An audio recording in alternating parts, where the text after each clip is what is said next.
Sweet కార్న్తో snack item చేసుకుందామా.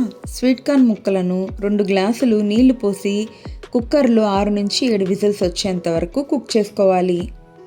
Cook అయిన sweet corn ముక్కలను చల్లారిన తర్వాత వాటి పప్పులను కట్ చేసుకొని ఒక బౌల్లోకి వేసుకోవాలి.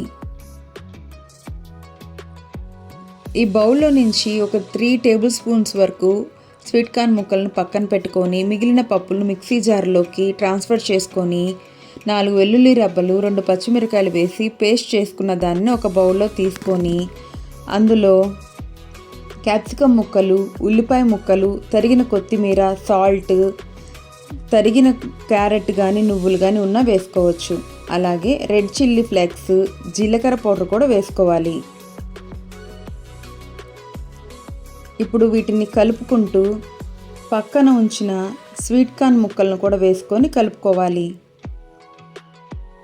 ఇప్పుడు 2 టేబుల్ స్పూన్స్ బియ్యం పిండిని 2 టేబుల్ స్పూన్స్ శనగపిండిని వేసుకొని కలుపుకోవాలి.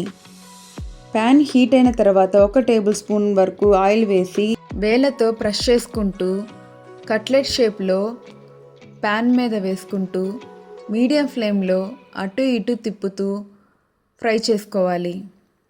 ఇందులోకి మంచి కాంబినేషన్ గ్రీన్ చట్నీ. అది ఎలా తయారు చేసుకోవాలో చూద్దాం.